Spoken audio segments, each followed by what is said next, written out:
पठामि संस्कृतं नित्यं वदामि संस्कृतं सदा ध्यायामि संस्कृतं सम्यक् वन्दे संस्कृतमातरम्। प्रीति भगिनी द्वितीयं श्लोकं वदति वा? संस्कृतस्य प्रसाराय नैजं सर्वं ददाम्यहं संस्कृतस्य सदा भक्तो वन्दे संस्कृतमातरम्। सम्यक्। कृष्णमहोदय तृतीयं श्लोकम्। संस्कृतस्य कृते जीवन् संस्कृतस्य कृते यजन् आत्मानमाहुतं मन्ये वन्दे संस्कृतमातरम्। सम्यक्। सीमा भगिनी।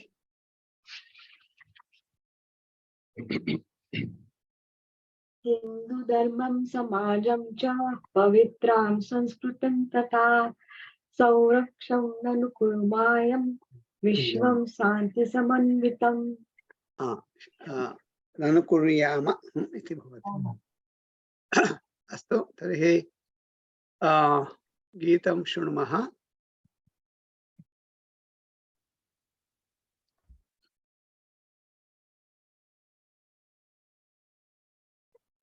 संस्कृत भाषा विलसतु हृदये हृदये।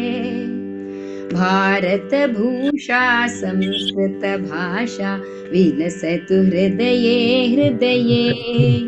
संस्कृति रक्षा सर्व समृद्धिः भवतु हि सकले विश्वे। भारत भूषा संस्कृत भाषा विलसतु हृदये हृदये। संस्कृति रक्षा सर्व समृद्धिः भवतु हि सकले विश्वे। भवतु हि सकले विश्वे।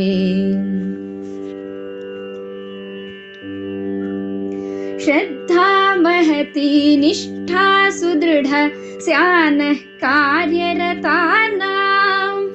स्वच्छावृत्तिर्नव उत्साहो यत्नो विना विरामम्। न हि विच्छित्तिश्चित्तविकारः पदं निदध्मः सततम्। सत्यपि कष्टे विपदि कदापि वयं न यामो विरतिम्। भारत भूषा संस्कृत भाषा विलसतु हृदये हृदये। संस्कृति रक्षा सर्व समृद्धिः भवतु हि सकले विश्वे। भवतु हि सकले विश्वे।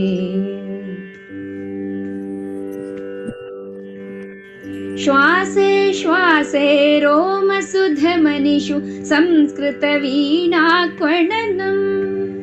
चेतो वाणी प्राणः कायः संस्कृत हिताय नियतम्। श्वसिमि प्राणिमि संस्कृत वृद्ध्यै नमामि संस्कृतवाणी। पुष्टिस्तुष्टिः संस्कृतवाक्तः तस्मादृतेन किञ्चित्। भारत भूषा संस्कृत भाषा विलसतु हृदये हृदये। संस्कृति रक्षा सर्व समृद्धिः भवतु हि सकले विश्वे। भवतु हि सकले विश्वे।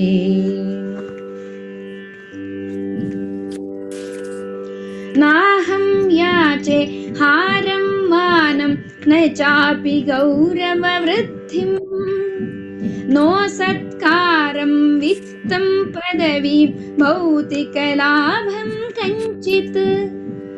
यस्मिन् दिवसे संस्कृत भाषा विलसे जगति समग्रे। भव्यं तन्महदद्भुतदृश्यं काङ्क्षामीक्षितुमाशु।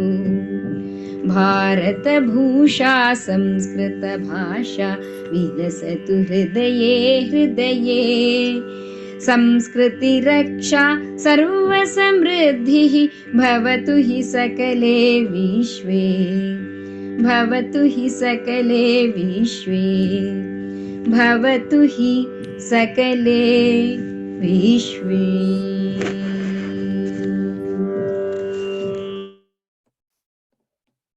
कृतवन्तः?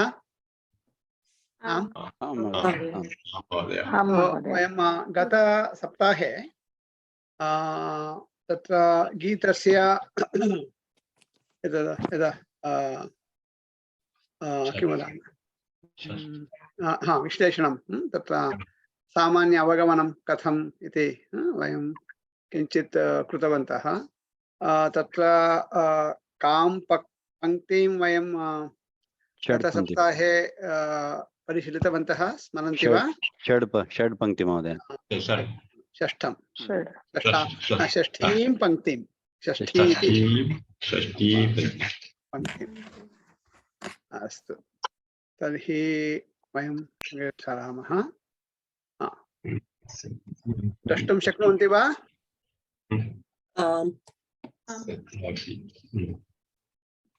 इदानीं प्रायः किञ्चित् सम्यक् वा? एकक्षणम् अत्र प्रथमपङ्क्तिद्वयं तु अभवत्, अनन्तरं श्रद्धा महती सर्वम् अभवत् किल? न हि विच्छित् चित्तवितारिका। अस्तु, तर्हि इदानीम् एतदेव किल, श्वासे श्वासे किल? तदेव षट् पङ्क्तिः अभवत्। षट् पङ्क्त्याः अभवत्। श्वासे श्वासे अपि अभवत् वा? न महोदय। श्वासे श्वासे न महोदय। अस्तु, श्वासे श्वासे नाम। अस्तु, तर्हि तत्र एवं कुर्मः।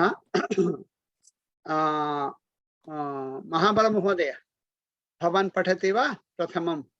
आं महोदय। श्वासे श्वासे रोमसु दमनिषु संस्कृतवीणा क्षणनं। क्वणनं क्वणनं संस्कृतवीणा क्वणनं क्वणनं सत्यं। तत्र क्वणनं श्वासे श्वासे इति अस्ति। श्वासे इत्युक्ते तत्र किं लिङ्गं, का विभक्तिः, किं वचनं? सप्तमी महोदय। श्वासे एकवचनं। किं लिङ्गं? पुल्लिङ्गं। श्वासः श्वासः श्वासे, रामः रामे।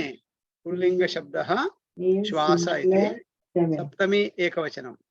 श्वासे श्वासे, श्वासः इत्युक्ते तत्र श्वासं स्वीकुर्मः किल वयं, तथा श्वासः इति।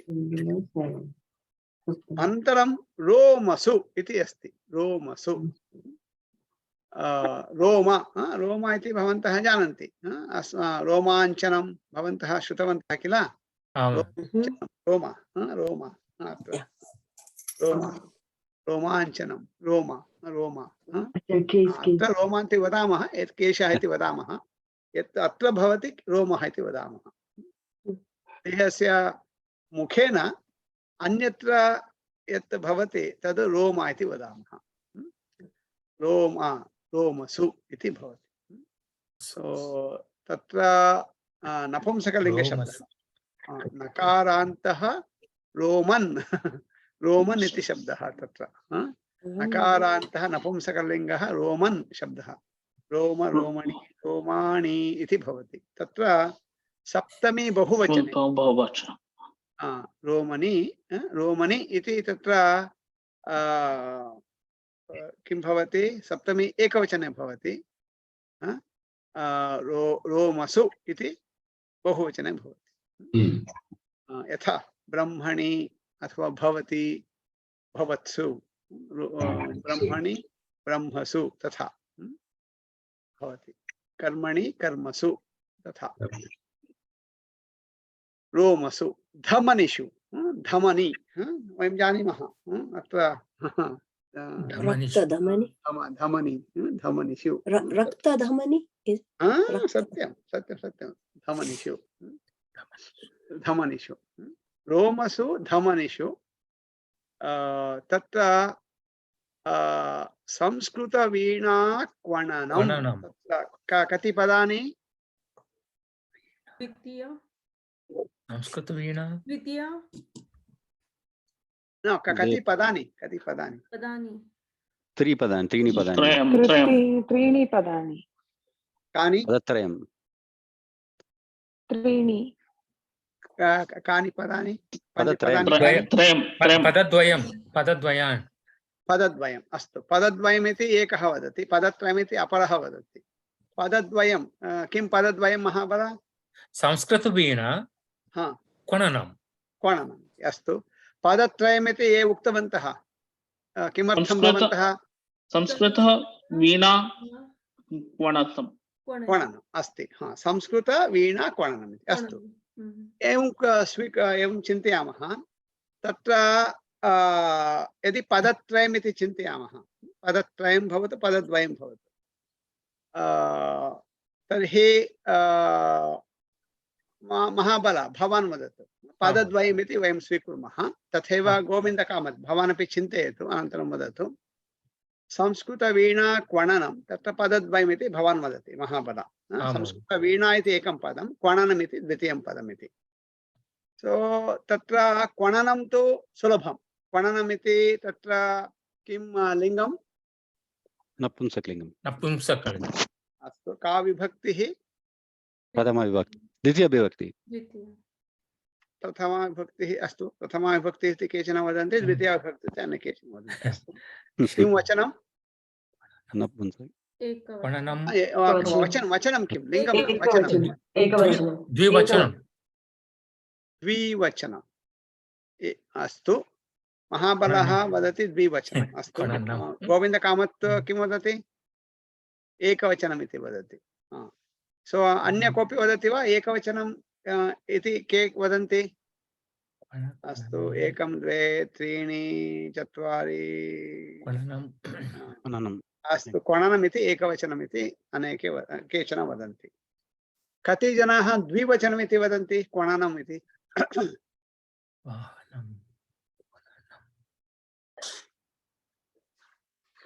केवलं महाबल महोदय एकः एव क्वणने तत्र कृष्णमहोदय अपि अस्ति कृष्णमहोदय अपि महाबलमहोदयेन सह अस्ति द्विवचनम् इति वदति अस्तु सम्यक् अस्तु सो अनन्तरं चिन्तयामः इदानीं तु क्वणनम् इति तत्र नपुंसकलिङ्गम् इति सामान्यतया सर्वे चिन्तयन्ति अनन्तरं प्रथमा विभक्तिः द्वितीया विभक्तिः इति केचन प्रथमा विभक्तिः केचन द्वितीया विभक्तिः इति वदन्ति अनन्तरं द्विवचन इति केचन वदन्ति एकवचनमिति अनेके वदन्ति तत्र क्वणनम् अस्तु पुनः तत्र आगच्छामः इदानीं महाबल भवान् उक्तवान् संस्कृतवीणा क्वणनम् इति पदद्वयं क्वणनमिति वयं तत्र किञ्चित् परिशीलितवन्तः इत्युक्ते सम्पूर्णतया न पुनः परिशीलयामः तत्पूर्वं संस्कृतवीणा इति पदमस्ति किल तत्र का विभक्तिः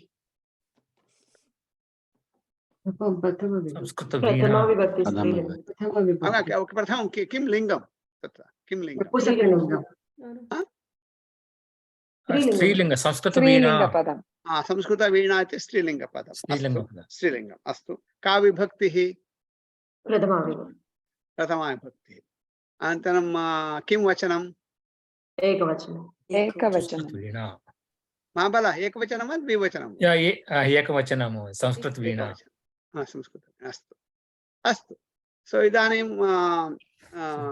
किं कुर्मः इदानीं तु संस्कृतवीणा इति एकं पदं क्वणनमिति अपरं पदम् इति चिन्तयामः सो श्वासे श्वासे रोमसु धमनिषु संस्कृतवीणा क्वणनमिति गीते अस्ति तत्र क्रियापदं किम् धमनिषु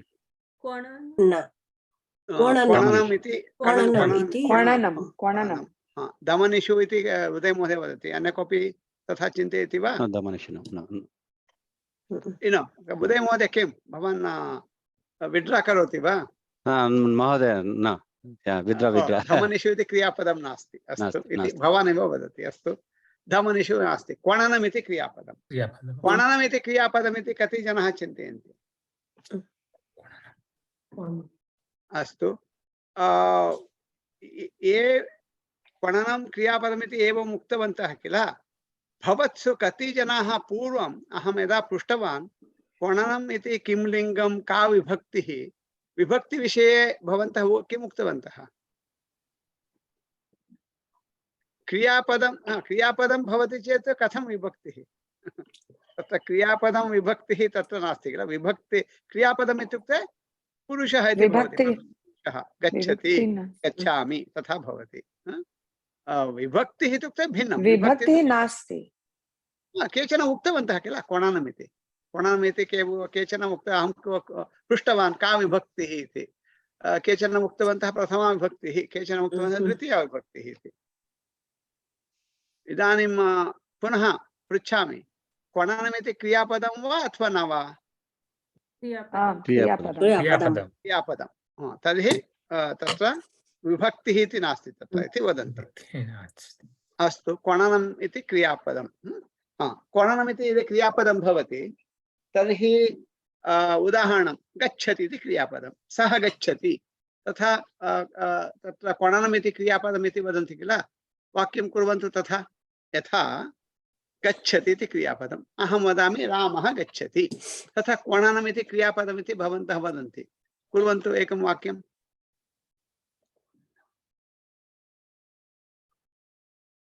गीतं क्वणनं महोदय।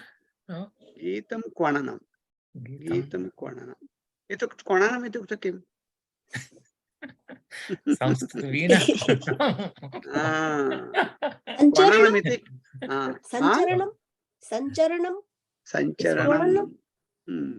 सञ्चरणम् अस्ति क्वणनं, परन्तु क्रियापदं नास्ति। क्रियापदं नास्ति, क्रियापदस्य अर्थं ददाति, यथा गतवान् गतवती तथा, परन्तु क्रियापदं नास्ति। क्वणनमिति क्रियापदं नास्ति। क्रियापदं किं तर्हि? श्वासे श्वासे रोमसु धमनिषु संस्कृतवीणा क्वणनम् अस्ति अथवा भवति इति तत्र, अथवा श्रूयते, तत्र तस्य श्रवणं भवति, श्रूयते इति तथा किमपि वदामः। सो अस्तु, क्रियापदम् अस्ति इति चिन्तयामः। किम् अस्ति?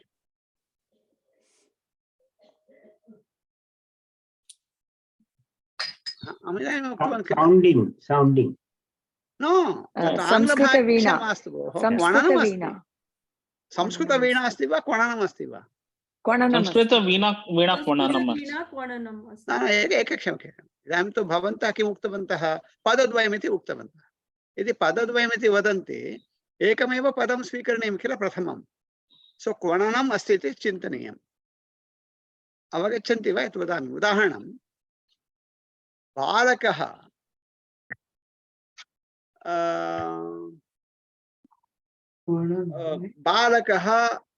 किं वदामः? कथापुस्तकं पठति इति वदामि। बालकः कथापुस्तकं पठति इति अस्ति। तत्र कति पदानि? बालकः कथापुस्तकं पठति इति वदामि। तत्र कति पदानि सन्ति? त्रीणि पदानि। त्रीणि पदानि। तानि पदानि कानि? बालकः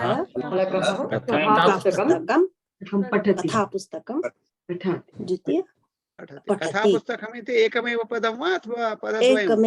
एकमेव पदम्। अस्तु, उमा भगिनी एकमेव पदम् इति वदति, प्रीति भगिनी तु एवं दर्शयति, द्विपदम्। पदद्वयम् इति वदति। कथास्य पुस्तकम्। कथा। अस्तु अस्तु, पुस्तकम्। एकक्षणं। प्रीति भगिनी यथा भवती वदति तथा कथापुस्तकम् इति तत्र पदद्वयम् इति चिन्तयामः। कथा इति एकं पदं, पुस्तकम् इति द्वितीयं पदम् इति चिन्तयामः। अस्तु वा? अस्तु, बालकः कथा पुस्तकं पठति। तत्र क्रियापदं किं प्रीति भगिनी? पठति इति क्रियापदं। कः पठति? एकक्षणं। पुस्तकम् इति केन उक्तं? कृष्णमहोदय वा? महोदय, अहं कतिवारं वक्तव्यं? प्रथमः प्रश्नः किम् अस्ति? कः? कः इत्युक्ते कोऽपि पठति किल सः इति। तत् पुस्तकं पुस्तकं तद् नास्ति किल, तद् किं पठति तद् भिन्नम्, अनन्तरम् आगच्छति। इदानीं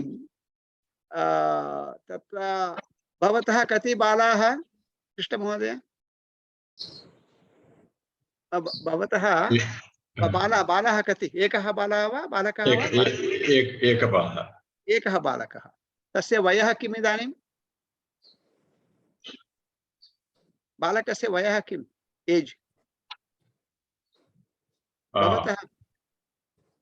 बालिका बालिका बालिका अस्तु। बालिकाः वयः किम्?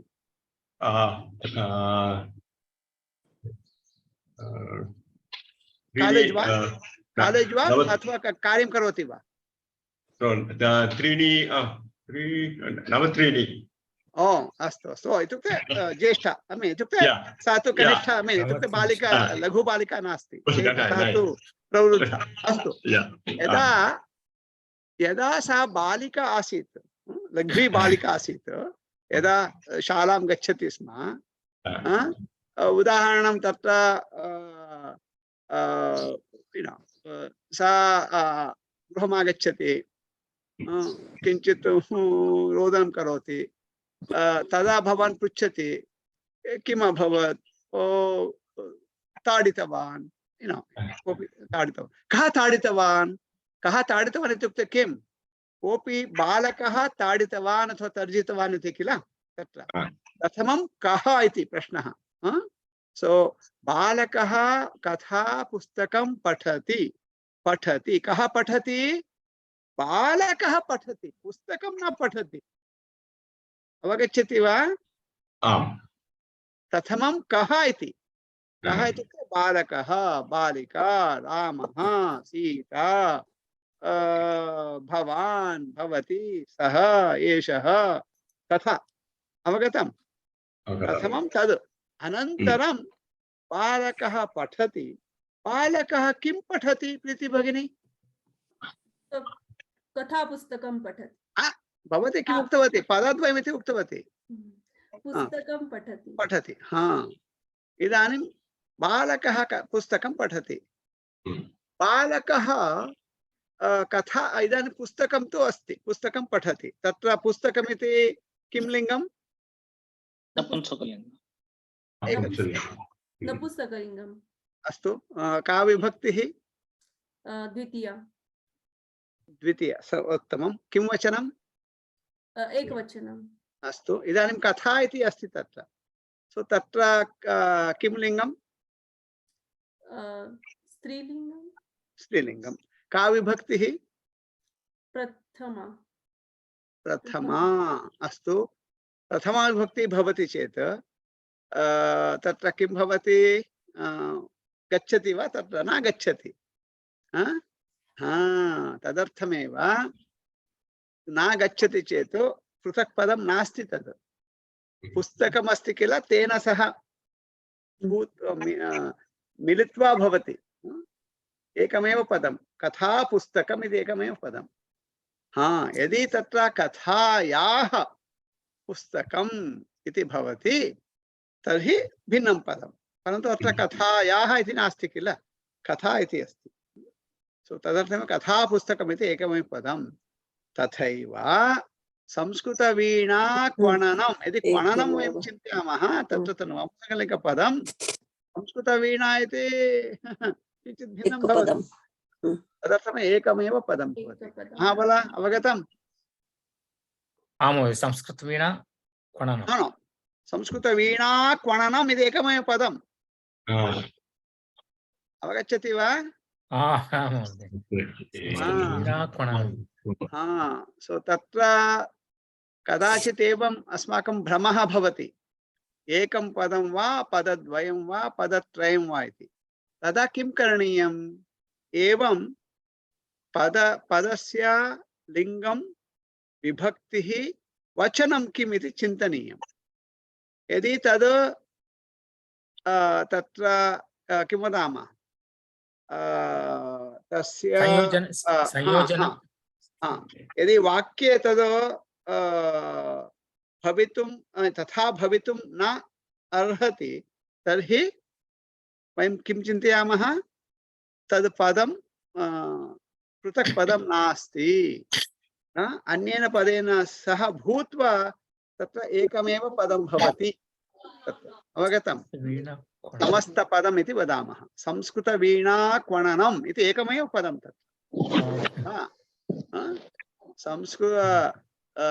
संस्कृतमेव वीणा इति चिन्तयामः अथवा संस्कृतवीणा संस्कृतवीणायाः क्वणनं संस्कृतवीणाक्वणनम् इति भवति अस्तु वा तद् समासः समस्तपदम् अहम् उक्तवान् अनन्तरं पठामः वयम् इति अस्तु संस्कृतवीणाक्वणनम् अस्ति संस्कृतवीणाक्वणनं कुत्र अस्ति रोमेषु धमनीषु प्रथमं तु श्वासे श्वासे प्रतिश्वासम् श्वासे श्वासे अस्ति अनन्तरं पुनः कुत्र अस्ति रोमसु अस्ति पुनः कुत्र अस्ति धमनीषु अस्ति सो यदि संस्कृत चिन्तयन्तु काचित् वीणा अस्ति वीणायाः तत्र झेङ्कारः इति वदामः किल ध्वनिः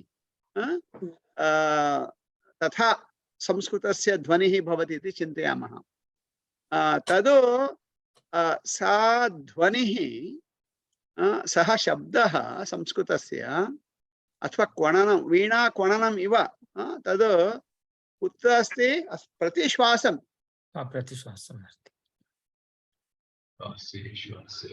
एवं कुर्मश्चेत् संस्कृत क्वणनं तत्र अस्ति इति वयं भावयामः अनन्तरम् अस्माकं रोमसु अस्ति इति चिन्तयामः अस्माकं धमनिषु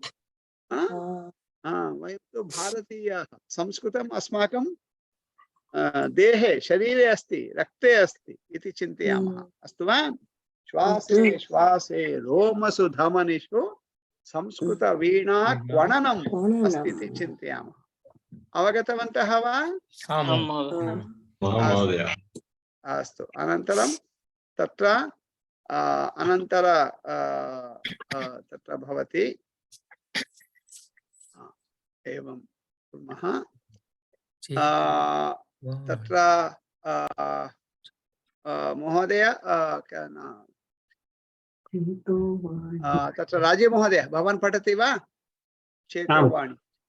चेतोवाणी प्राणः काय संस्कृतहिताय नियतम् अत्र पदानि कानि एकमेकं पदं वदतु चेतो वाणी प्राणः काय संस्कृतहिताय एकं पदं नियतम् अत्र पञ्च अत्र चेतो इति अस्ति किल तत्र चेतः इति भवति चेतः तत्र चेतः अन्तिमम् अक्षरं किं राजीव चेतः चेतः पुल्लिङ्ग न लिङ्गं न पृच्छामि अन्तिमम् अक्षरं किं चेतः चेतः अन्तिम अक्षरः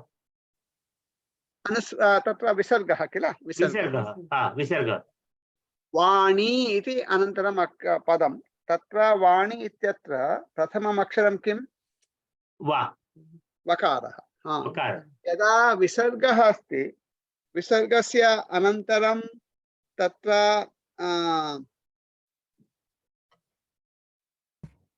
विसर्गस्य अनन्तरं वकारः भवति तत्र विसर्गस्य स्थाने चेतो इति भवति अवगतं तत्र विसर्गसन्धिः इति वदामः सन्धिः इति भवति तदनन्तरं वयं पठामः अत्र विसर्गस्य स्थाने ओ इति भवति चेतो परन्तु तत्र पदं किम् अस्ति चेतः चेतः वाणी प्राणाः अनन्तरं कायः तत्रापि तथैव कायः तत्र अन्तिमम् अक्षरं किं विसर्गः अनन्तरं संस्कृतहिताय इति पदमस्ति संस्कृतहिताय तत्र प्रथमम् अक्षरं संस्कृत स स सकारः। अत्र किं भवति विसर्गस्य स्थाने सकारः आगच्छति तदर्थमेव सा स सकारद्वयमस्ति कायः संस्कृतहिताय इति काय भवति। संस्कृत सो पुनः वदतु पदानि कानि? चेतो वाणी महोदय चेतः इति वक्तव्यं। चेतो न। चेतः वाणी प्राणः प्राणाः प्राणाः काय संस्कृति महोदय कायः भिन्नं पदं। कायः कायः संस्कृत हिताय नियतम। तत्र पुनः संस्कृतहिताय एकमेव पदं तत्र पदद्वयं नास्ति। संस्कृत हिताय पुनः पठतु। चेतः वाणी प्राणाः कायः कायः संस्कृत हिताय नियतम। पुनः पठतु। चेतः वाणी प्राणाः कायः संस्कृत हिताय नियतम। इदानीं कति पदानि सन्ति? षड्। षट् पदानि। सम्यक् सम्यक् सम्यक्। सो तथा तत्र विसर्गसन्धिः भवति। चेतः चेतो कायः कायस् इति भवति। किमर्थम् इत्युक्ते चेतः अनन्तरं वा इति अस्ति वकारः, कायः अनन्तरं सकारः अस्ति, तदर्थमेव तदनुगुणं विसर्गस्य परिवर्तनं भवति। अस्तु, चेतः चेतः इति भवन्तः जानन्ति। चेतना अचेतना इति अवगच्छन्ति वा भवन्तः? वयं सर्वे चेतनयुक्ताः, परन्तु घटी भवतु, दूरवाणी भवतु, पुस्तकं भवतु, अचेतन वस्तूनि, चेतनरहितानि वस्तूनि तानि। वयं तु चेतनयुक्ताः प्राणिनः वयं। चेतनमस्ति, चेतः तदेव, चेतः इत्युक्ते तदेव। तत्र सकारान्तः नपुंसकलिङ्गः चेतस् शब्दः। चेतः चेतसि चेतांसि इति भवति। मनः मनसि मनांसि। शिरः शिरः शिरसि शिरांसि शिरांसि तथा। सो तत्र सकारान्त नपुंसकलिङ्ग शब्दः। तत्र चेतस् चेतस् शब्दः।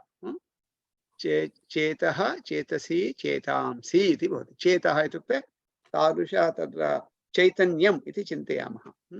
चैतन्यं तत्र। अस्तु, चेतः अनन्तरं किमस्ति? वाणी। वाणी। वाणी इत्युक्ते वाक्। वाक्। अस्माकं वाक्, यत् अस्माकं भाषणम्, अस्माकं वदनं, तद् वाक्, वाणी। चेतो वाणिः, चेतः वाणी, अनन्तरं प्राणाः इति अस्ति तत्। किमर्थं प्राणाः? सो प्राणः इति तत्र किं लिङ्गं? पुल्लिङ्गम्।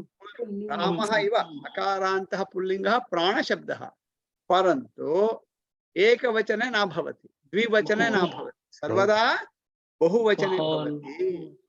प्राणाः इति सर्वदा बहुवचने। अवगतं? तस्य एकवचनस्य रूपं नास्ति, द्विवचनरूपं नास्ति तस्य। प्राणाः, प्राणान्, प्राणभिः, प्राणेभ्यः, प्राणेभ्यः, प्राणीनां, प्राणानां, क्षमतां, प्राणेषु तथा। केवलं बहुवचने एव भवति तत्र। किमर्थं? पञ्चप्राणाः इति वदामः किल वयं। अस्मासु पञ्चप्राणाः सन्ति, तदर्थमेव प्राणाः इति बहुवचने एव भवति। अस्तु, चेतः अनन्तरं वाणी, प्राणाः, कायः इति अपरं पदं तत्र। कायः इत्युक्ते किम्? बॉडी, शरीरं। अनुवादः मास्तु।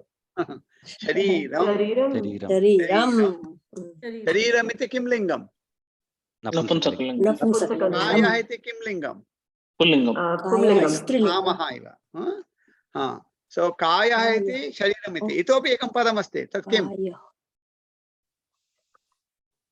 शरीरं कायः इतोपि एकं पदमस्ति समानार्थकं पदं किम् शरीरं कायः अनन्तरं भवन्तः जानन्ति भवतां भाषासु अपि अस्ति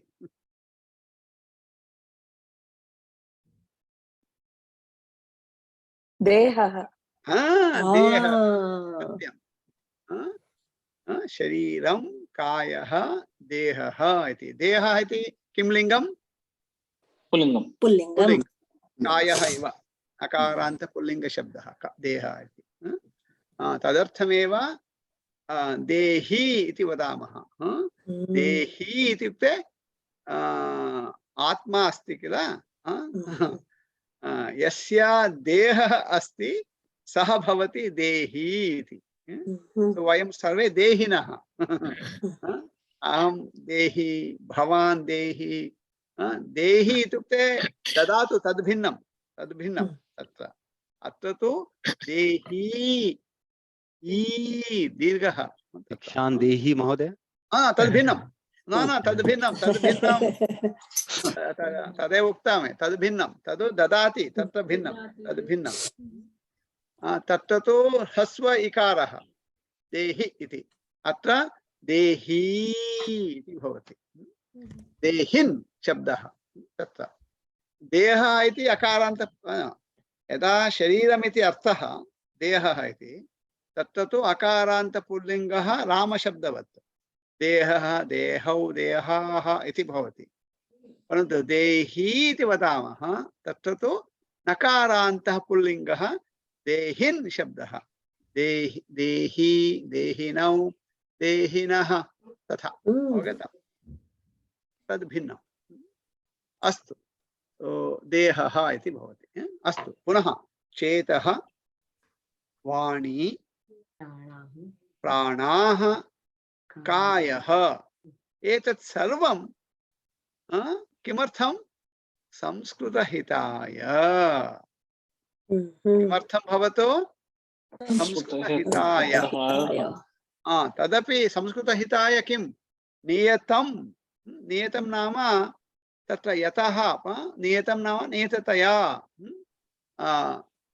सर्वदा तन्निमित्तमेव आसीत् एते कार्यं कुर्वन्तः भवन्तु इति मम चेतः मम वाणी मम प्राणाः मम कायः नियतं संस्कृतहिताय भवन्तु इति सर्वदा तन्निमित्तमेव कार्यं कुर्वन्तः भवन्तु इति तत्र भवति अवगतम् एवं पङ्क्तिद्वयम् अवगतवन्तः श्वासे श्वासे रोमसु धमनिषु संस्कृतवीणा क्वणनम् अनन्तरं भवति तत्र चेतो वाणी प्राणः प्राणः कायः संस्कृतहिताय नियतम् प्राणाः तत्र विसर्गः अस्ति किम विसर्गस्य अनन्तरं किमस्ति प्राणाः अनन्तरं किमस्ति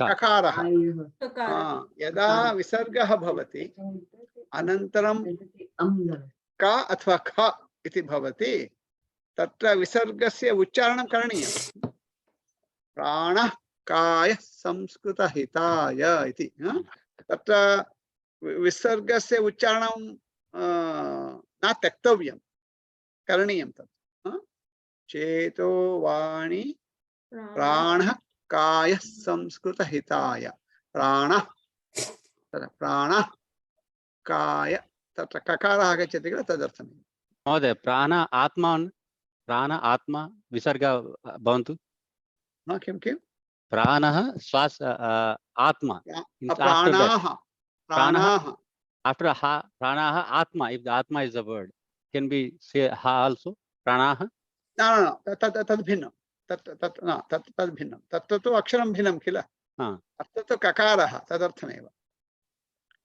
अनन्तरम् अक्षरं किम् अस्ति तदनुगुणं विसर्गस्य उच्चारणम् अथवा न उच्चारणं तथा भवति अवगतम् अत्र किमस्ति ककारः अस्ति तदर्थमेव उच्चारणं करणीयम् अत्र प्राणः कायः संस्कृतहिताय इति अर्थः। अवगतम्?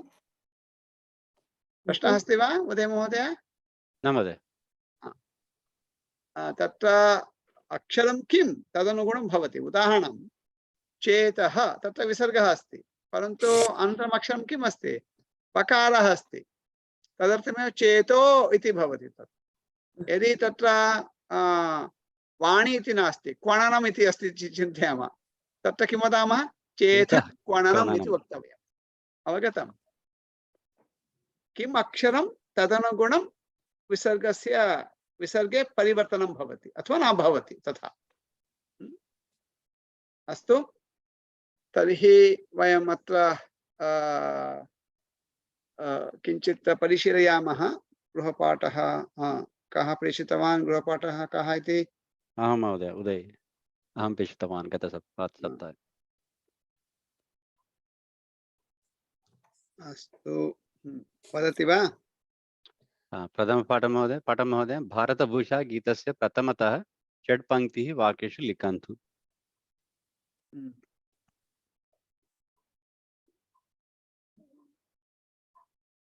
एकक्षणं।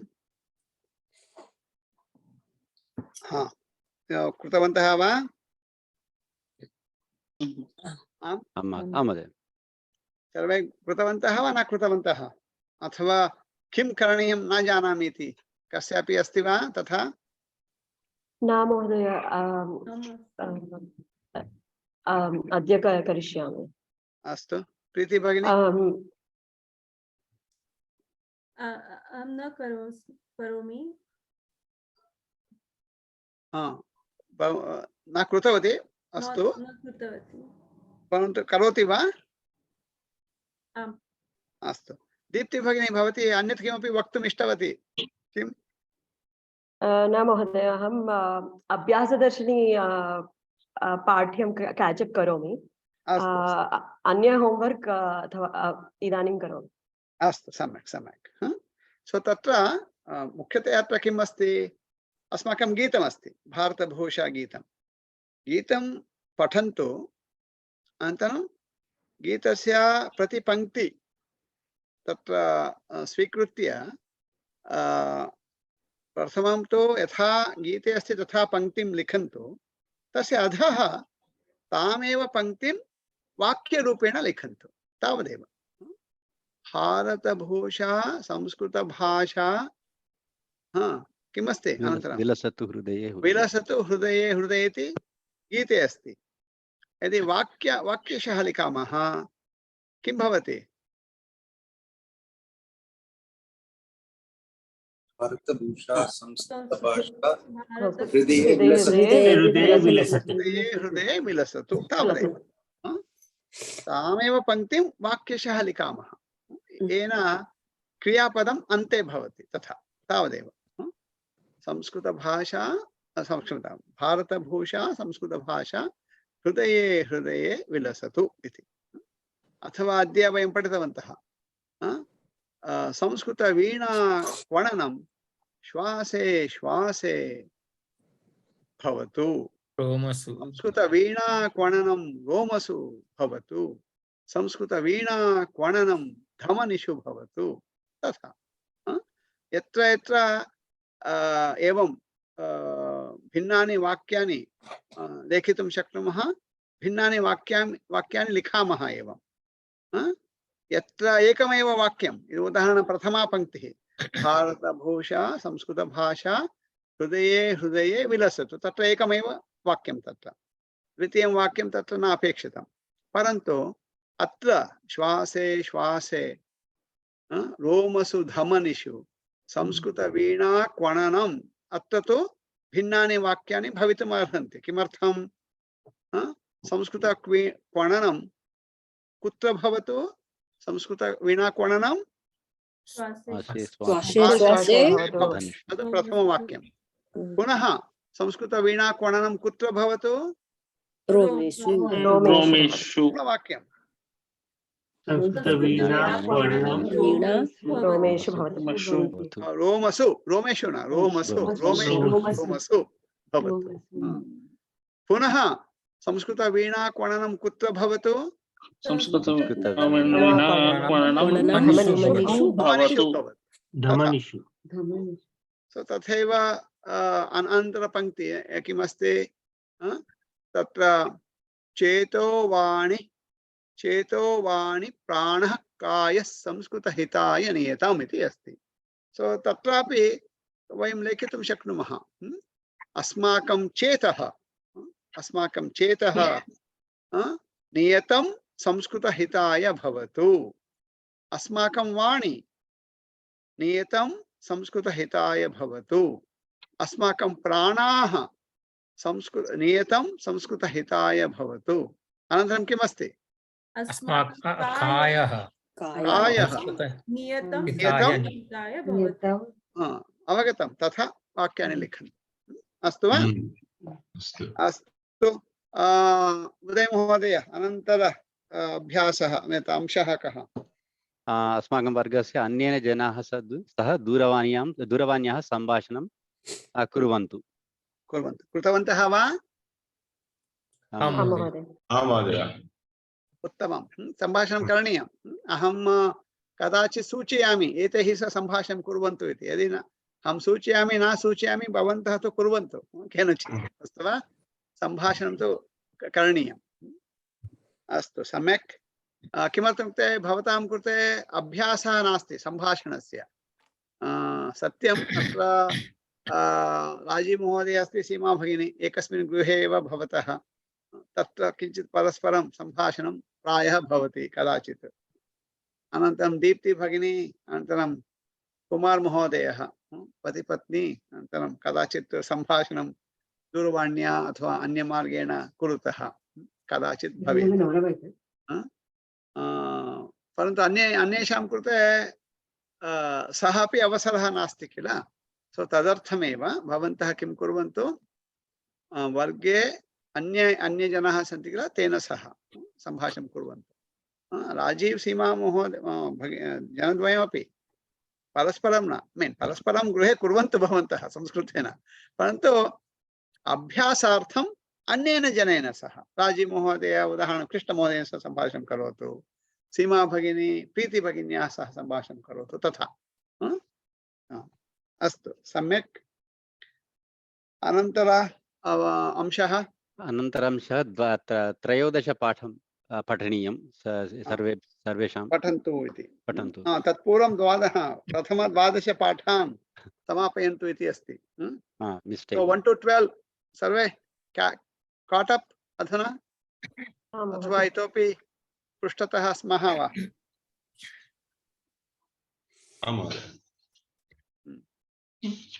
So 1 to 12 सर्वे जानन्ति? इत्युक्ते सर्वे इत्युक्ते भवन्तः सर्वे जानन्ति, सर्वम् इत्युक्ते सर्वान् पाठान् जानन्ति इति। भवन्तः सर्वे सर्वान् पाठान् जानन्ति वा? आं महोदय। सो इत्युक्ते इदानीं 1 to 12 तदनुगुणं यदि अहं पाप् क्विज़् ददामि तर्हि भवन्तः कियता प्रमाणेन अंकान् प्राप्नुवन्ति? यदि अहं I'll give a 1 to 12 based on that exam, उदाहरणं पाप् क्विज़् इति वदन्ति किल अमेरिकादेशे, तथा ददामि चेत् किं प्राप्नुवन्ति? 60%, 70%, 80%, 90% किम्? उदय, किं भवान् किं चिन्तयति? If I give a pop quiz इदानीं तत्र क्विज़् मध्ये एवं चिन्तयतु, 100 प्रश्नाः भवन्ति, अनन्तरं 1 to 12 सर्वं तत्र किं वदामः अन्तर्भवति इति चिन्तयामः। इत्युक्ते ततः अंशान् स्वीकृत्य परीक्षा भवति इति चिन्तयतु। 100 पॉइंट तथा परीक्षा भवति चेत् भवान् कति अंकान् प्राप्नुयात्? विश्वासः कः भवतः? उदय 60% महोदय। 60%। निश्चयेन। अस्तु, जयशंकर महोदय 45%। 45% वा? प्रीति भगिनी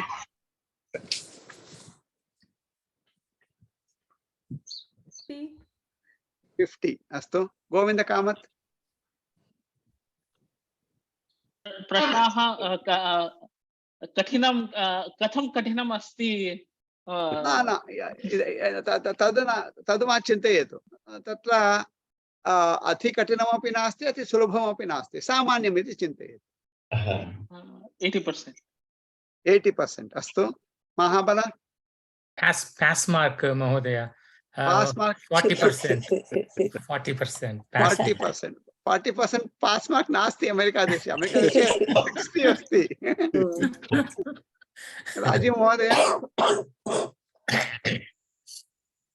50%. 50%। सीमा भगिनी 45. 45 अस्तु। कृष्ण महोदय 45% महोदय। 45% अस्तु। उमा भगिनी 99 महोदय। 99 ओ 99%। वाह वाह वाह वाह 99%। उत्तमम्। लक्ष्मी भगिनी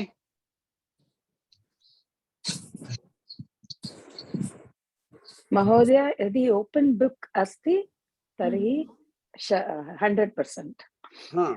यदि ओपन बुक नास्ति 70%। 70% एव स्वीकुर्मः। ओपन बुक नास्ति। अस्तु। दीप्ति भगिनी 70% महोदय। 70%। कुमार महोदय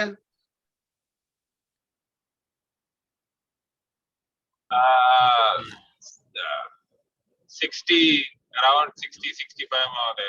अस्तु। सो इदानीं भवन्तः यत् लिखितवन्तः उक्तवन्तः किल, लिखन्तु। एतत् उक्तवान् किल 45, 50, 60, 99, 70 किमपि उक्तवन्तः, तद् भवन्तः लिखन्तु।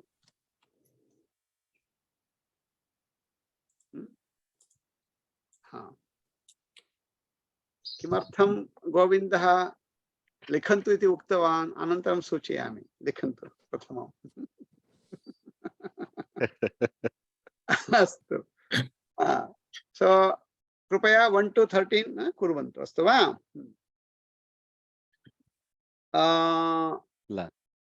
अनन्तरं अंशः कः उदय?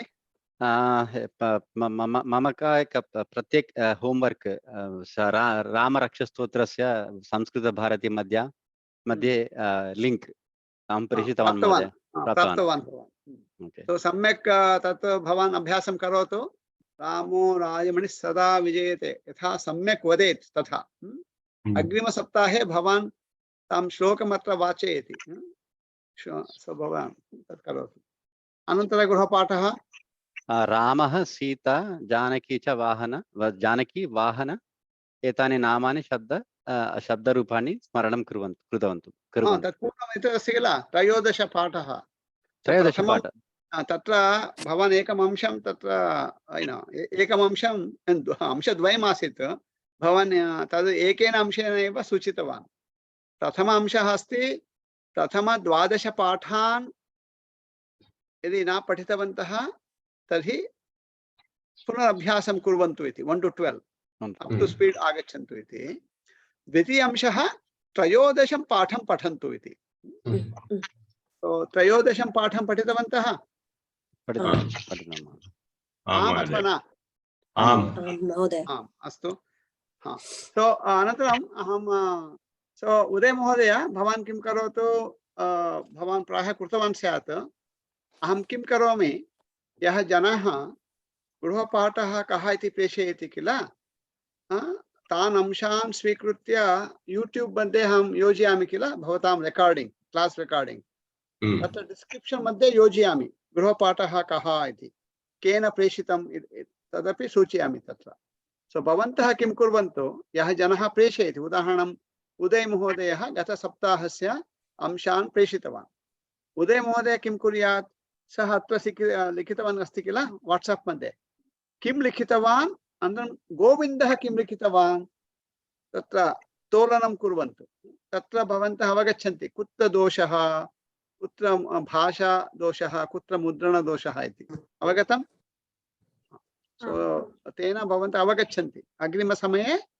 किञ्चित् तथा यदा लिखन्ति भवन्तः अपि परिशीलयन्तु अनन्तरं प्रेषयन्तु अस्तु वा तथा करणीयम् अस्तु त्रयोदश पाठः सर्वे पठितवन्तः आम् आं महोदय आम् महोदय तर्हि तत्र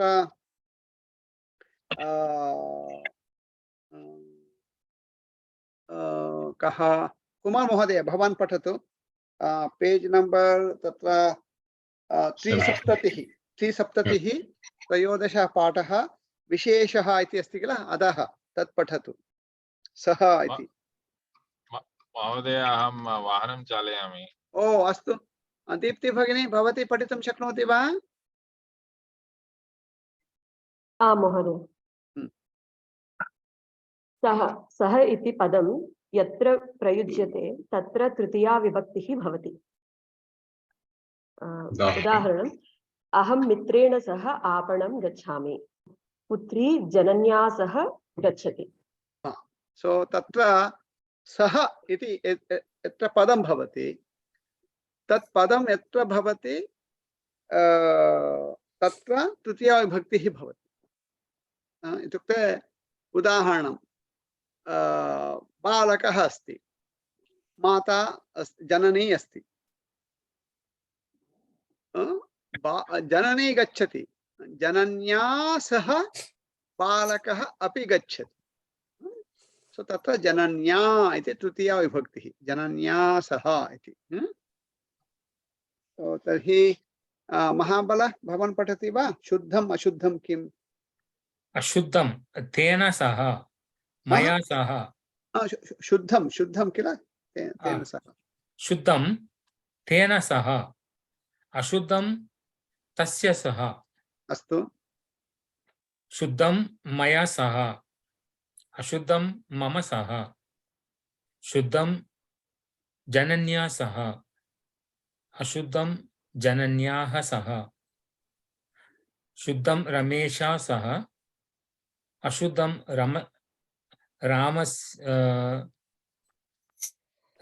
रामस्या सह हाँ पुनः पठतु शुद्धं किं शुद्धं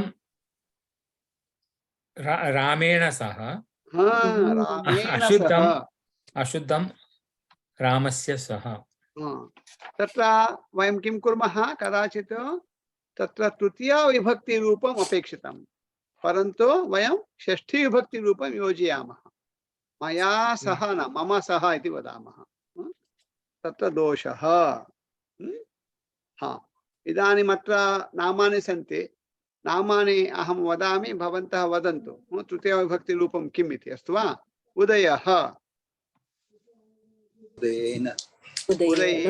जयशंकरः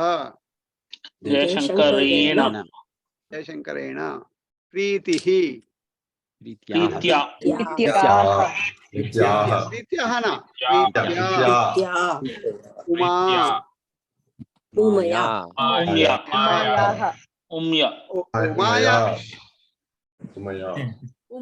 तृतीया विभक्तिः षष्ठी न उमायाः इति षष्ठी अभवत् उमया महाबलः महाबलेन राजीवः राजीवेन अनन्तरं सीमा सीमया राजीवेन सीमया कृष्णः कृष्णेन गोविन्दः गोविन्देन लक्ष्मीः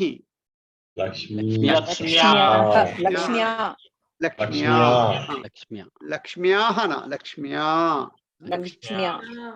दीप्तिः दीप्त्या कुमारः कुमारेण माधवः माधवेन वेङ्कटः एतानि सर्वाणि नामानि कुमार महोदयस्य नाम्नि अस्ति सर्वाणि नामानि न कुमारस्य नाम्नि अस्ति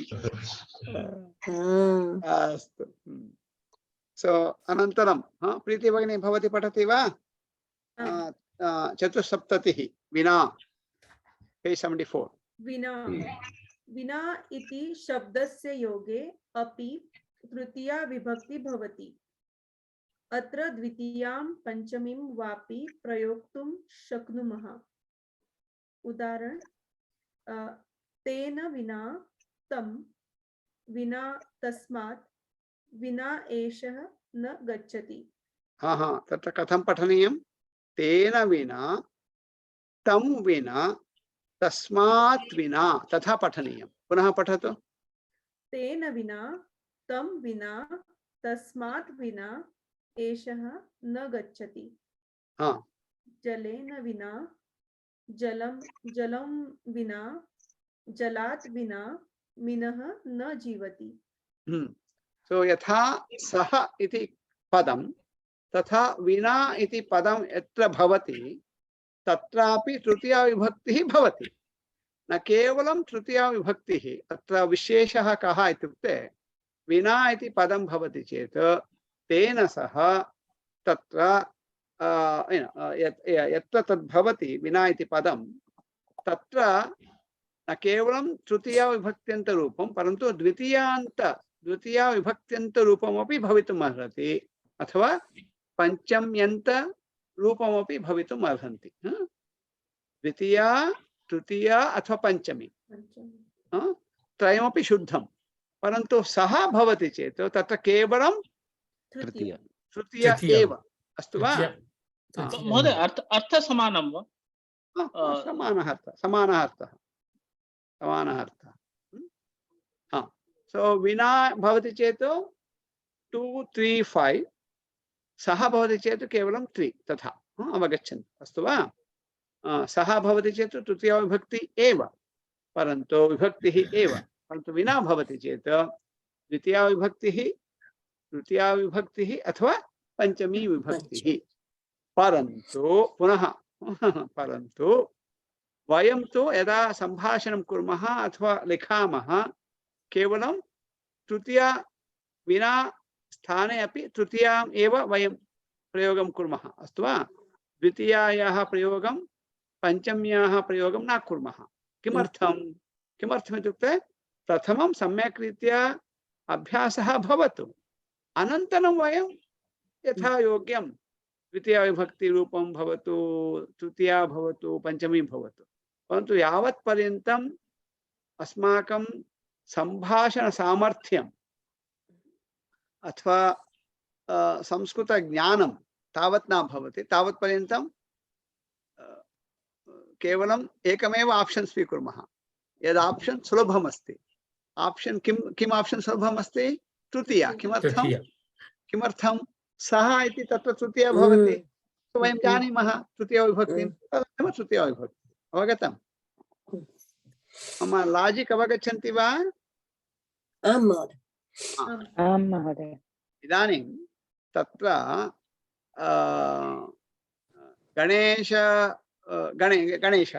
गणेशस्य विनायकस्य अनेके श्लोकाः सन्ति तत्र किल, परन्तु वयम् आरम्भे बालान् एकमेव श्लोकं वाचयामः किल, वक्रतुण्ड महाकाय तदेव, अनन्तरं किमपि न वाचयामः। यदा सः बालकः तं श्लोकं सम्यक् जानाति अनन्तरं गणेशस्य अनन्तरं इतोपि अपरं श्लोकं तत्र गणेशस्य बालाय सूचयामः। एतदपि अस्ति इति, तथा अवगतं? यद्यपि अनेके श्लोकाः सन्ति वयं जानीमः, बालकः अपि ज्ञातुं शक्नोति, परन्तु प्रथमम् एकं श्लोकं सः सम्यक् जानातु, अनन्तरं द्वितीयः श्लोकः, अनन्तरं तृतीयः श्लोकः, तथा विना विषये तत् यद्यपि विभक्तित्रयमपि तत्र भवितुमर्हति, भवन्तः तृतीया विभक्ति प्रयोगमेव अधुना कुर्वन्तु, अनन्तरं यदा सम्यक् जानन्ति द्वितीया अनन्तरं पञ्चमी। अस्तु वा? सो कृपया गृहे तत्र अभ्यासः 55 शीघ्रं पठामः। तत्र किमस्ति? कोष्टकमस्ति, तत्र कृष्णः भवान् पठति वा? अभ्यासः 55। मन्दारः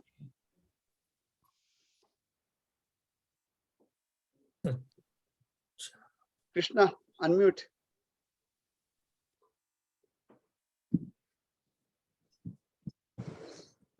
मन्दारः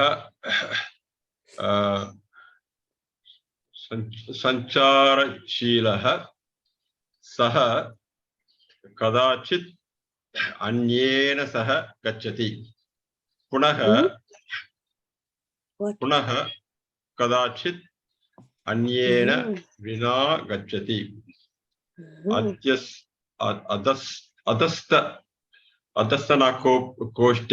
कोष्टके इति चिह्नं सः इति अर्थम् इति चिह्नं विना इति अर्थं च प्रदर्शयति तदाधारेण वाक्यानि रचयत। सो तत्र उदाहरणं मित्रमिति अस्ति, तत्र टिक् मार्क् अस्ति। मित्रेण सह मित्रगृहं गच्छति गतवान्। मन्दारः मित्रेण सह मित्रगृहं गतवान् इति अस्ति। अस्तु वा? अस्तु जयशंकर महोदय द्वितीयं। मन्दारः भगिन्या सह मातुलग्रामं गतवान् इति भगिनी तृतीयम्। एकनिमिषं महोदय, अहं चिन्तयामि तृतीय नेक्स्ट् वन् एतस्मिन् पुटे किञ्चित् त्रुटिः अस्ति, दोषः अस्ति।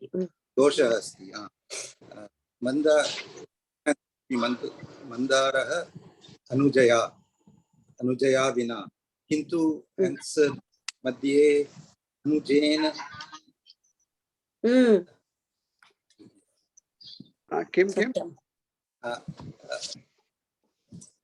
मन्दारः अनुजया विना चित्रमन्दिरं गतवान्। एतत् शुद्धम् अस्ति, किन्तु आन्सर् मध्ये अनुजेन तत्तु वयं जानीमः। जयशंकर भवन्तः जानाति किं करणीयमिति?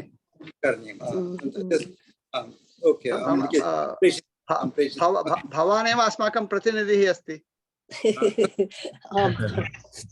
भवानेव प्रतिनिधिः भूत्वा अक्षरं प्रति ईमेल् प्रेषयतु, तावदेव। अस्तु वा? प्रेषयति किल? प्रेषयामि। पेज् संस्कृते किं वदामः? पुटसङ्ख्या अथवा पुटे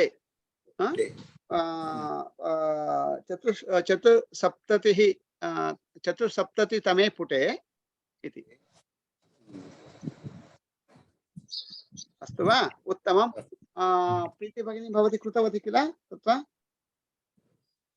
अनुजा न महोदय, अनुजा मन्दारः अनुजया विना चित्रमन्दिरं गतवान्।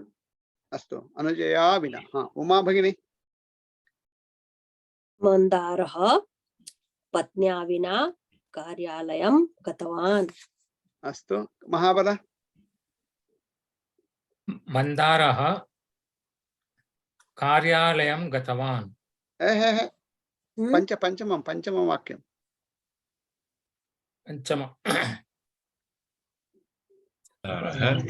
शुनकः मन्दारः शुनकः गतवान्। मन्दारः शुनकः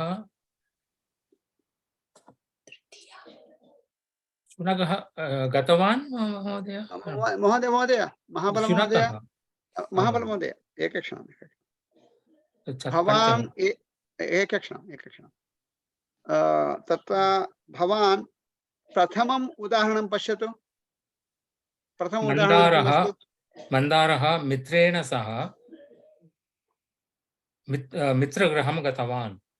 तत्र कोष्टके किमस्ति? कोष्टके शुनकः। न न महोदय, नंबर 1 किमस्ति? मित्रं। मित्रं मित्रं अनन्तरं किमस्ति? मित्रं मित्रगृहं। अनन्तरं वाक्यं किमस्ति? उदाहरणवाक्यं किमस्ति? मन्दारः मित्रेण सह मित्रगृहं गतवान्। इदानीं तद् स्वीकृत्य तथैव पञ्चमं करोतु। मन्दारः शुनकेन वायुविहारार्थं गतवान्। तत्र महोदय पुनः तत्र गच्छतु। मित्रेण एकक्षणं पेज् 73 गच्छतु।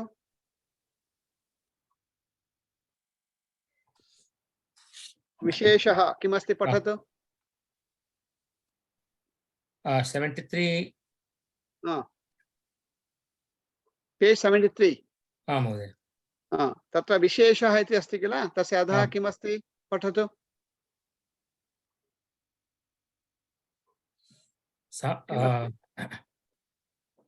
अहं मित्रेण सह आपणं गच्छामि।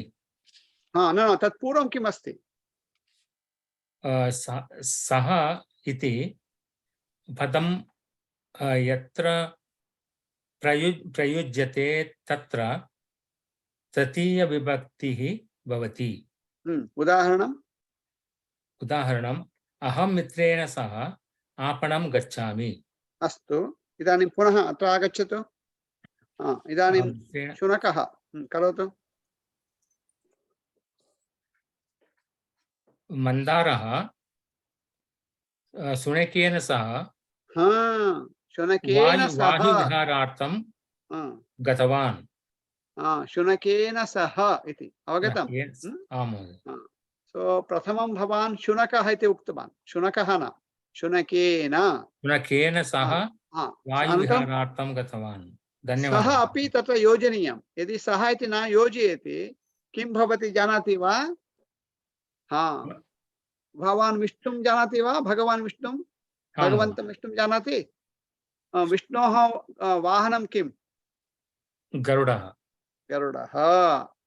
सो अत्र एवम् अस्ति, तत्र विष्णुः अस्ति, गरुडः अस्ति। विष्णुः गरुडेन गच्छति। विष्णुः किं करोति? गरुडस्य उपरि उपविशति, गरुडेन गच्छति। तदा गरुडः वाहनं भवति, साधनं भवति, साधनं। विष्णुः गरुडेन गच्छति। यदि सः इति योजयामः, विष्णुः गरुडेन सह गच्छति इत्युक्ते विष्णुः अपि गच्छति, गरुडः अपि गच्छति, परन्तु एवं गच्छतः। इदानीं सः मन्दारः शुनकेन गच्छति वा, शुनकेन सह गच्छति वा? शुनकेन सह गच्छति। शुनकेन गच्छति इत्युक्ते एवं भवति। शुनकः तस्य वाहनं भवति।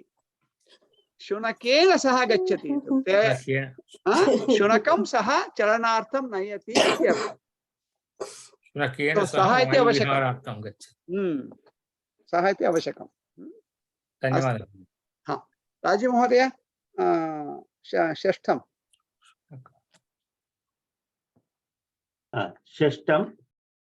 गृहसदस्याः उद्यानं मन्दारः गृहसदस्यैः सह उद्यानं गतवान्। सदस्यैः सह गतवान्। सदस्यैः तत्र महोदय एकक्षणं। भवान् तत्र पेज् 70 गच्छतु। पुटसङ्ख्या 70। पितामही मन्दिरम्। एकक्षणं। पेज् नंबर 70 गतवान् वा? पेज् 70 70। तत्र किमस्ति? पुल्लिङ्गे प्रथमा विभक्ति रूपं तृतीया एकवचनं तृतीया बहुवचनम् अस्ति तत्र पठतु किमस्ति तत्र कूर्चः किमस्ति कूर्चः कूर्चेन कूर्चैः कूर्चैः कूर्चाः न कूर्चैः कूर्चैः पुनः बालकः बालकः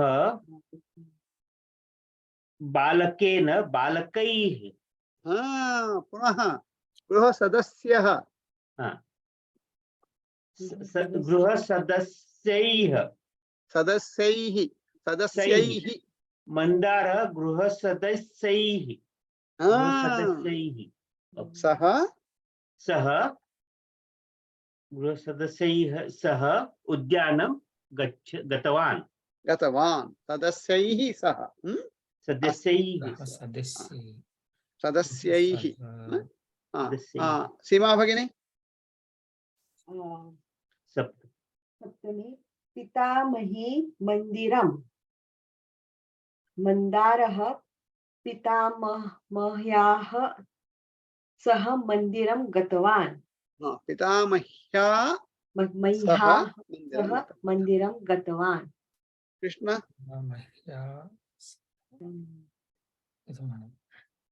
कर्मकरः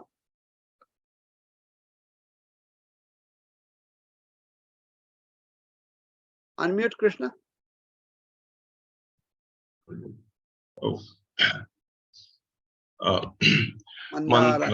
मन्दारः कर्मकरेण विना क्षेत्रं गतवान् सम्यक् उत्तमं गोविंद कामत्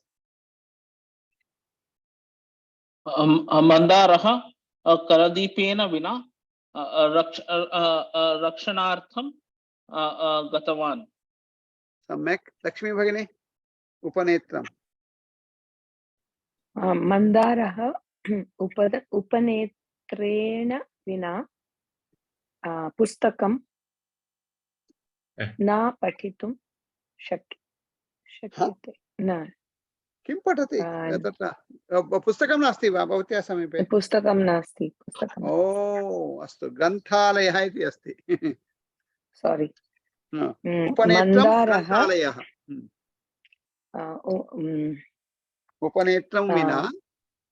उपनेत्रं विना ग्रन्थालये पुस्तकं ग्रन्थालयं गतवान्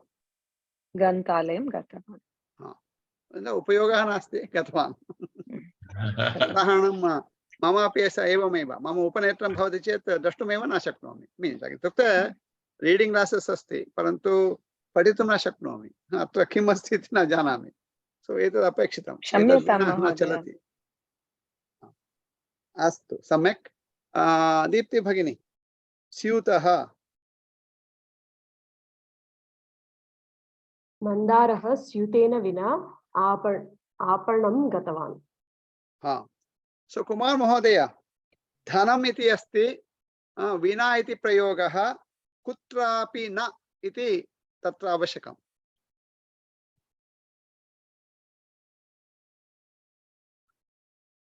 मन्दारः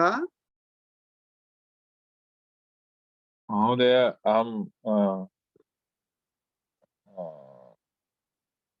पुटसंख्या महोदय अहं इतोपि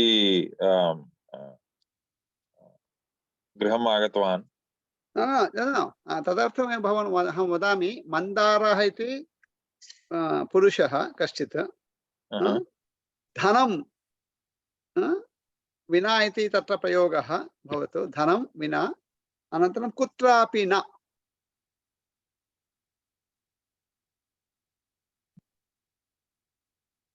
अस्तु एवं कुर्मः मन्दारः मास्तु कुमारः स्वीकरोतु कुमारः दीप्तिः विना किमपि करोतु वाक्यं मन्दारः धनं विना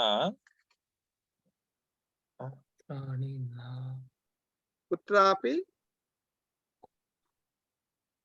न गच्छति कुत्रापि मन्दारः धनं विना कुत्रापि न गच्छति परन्तु धनं विना न वयं किम् उक्तवन्तः तृतीया धनेन विना कुत्रापि धनेन विना मन्दारः धनेन विना कुत्रापि न गच्छति अस्तु उदय मित्राणि नाटकं द्रष्टुम्। ओके, मन्दारः मित्रैः सह नाटकं दृष्टुं गतवान्। द्रष्टुं गतवान्। अस्तु, जयशंकर महोदय, जनाः भाषणं श्रोतुम्।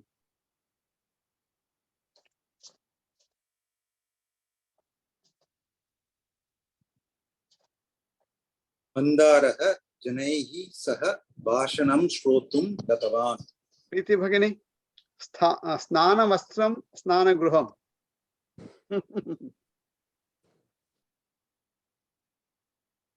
म्यूट अनम्यूट करोतु। मन्दारः स्नानवस्त्रेण विना स्नानगृहं गतवान्। वयं पुरुषाः तथैव कुर्मः सर्वदा। अस्तु, महाबल, पुस्तकानि विद्यालयः। पुस्तकानि विद्यालयः। मन्दारः पुस्तकेन सह विद्यालयं गतवान्। पुस्तकैः, तत्र बहुवचनं, पुस्तकैः सह विद्यालयं गतवान्। मन्दारः पुस्तकैः सह विद्यालयं गतवान्। अस्तु वा? सो तथैव तत्र 26 अपि अस्ति, कृपया तदपि कुर्वन्तु। अनन्तरं अस्मिन् सप्ताहे कः प्रेषयति? कदा गतसप्ताहे उदय महोदयः प्रेषितवान्। अस्मिन् सप्ताहे काचित् महिला प्रेषयतु। लक्ष्मी भगिनी, दीप्ति भगिनी अथवा प्रीति भगिनी, लक्ष्मी भगिनी का प्रेषयति? महोदय, मम समीपे पुस्तकं नास्ति। पुस्तकं न आवश्यकं, गृहपाठः कः इति वक्तुम्। अहं प्रेषयामि महोदय। अस्तु, दीप्ति भगिनी प्रेषयति। अस्तु, दीप्ति भगिनी, तत्र प्रथमः गृहपाठः भवति भारतभूषा संस्कृतभाषा, तस्य गीतस्य प्रतिपङ्क्ति स्वीकृत्य वाक्यानि रचयन्तु। तत्र सो आहत्य इदानीं कति 2 + 4 + 2 8 पङ्क्तयः अभवन्। अष्टपङ्क्तीनां वाक्यानि रचयन्तु। अस्तु वा? सः प्रथमः अंशः। द्वितीय अंशः अभ्यासदर्शिन्याम् 1तः 13 पर्यन्तम् अप टू स्पीड भवन्तु। यत् न जानन्ति सर्वं समापयन्तु। अस्तु वा? अनन्तरं 14 पाठं पठन्तु। 14 पाठं पठन्तु।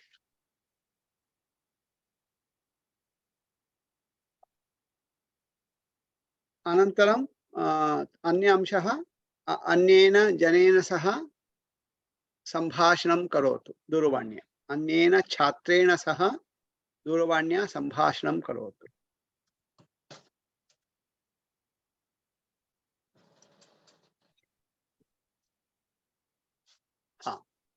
सो तर्हि अत्र मङ्गलम् उक्त्वा समापयामः। तत्र जयशंकर महोदय, सर्वे भवन्तु सुखिनः इति वदति वा? महोदय, सर्वे भवन्तु सुखिनः, सर्वे भवन्तु निरामयाः, सर्वे भद्राणि पश्यन्तु, मा कश्चित् दुःखभाग् भवेत्। ओम शांति शांति। सम्यक्। सर्वे कृपया वीडियो ऑन कुर्वन्तु, फोटो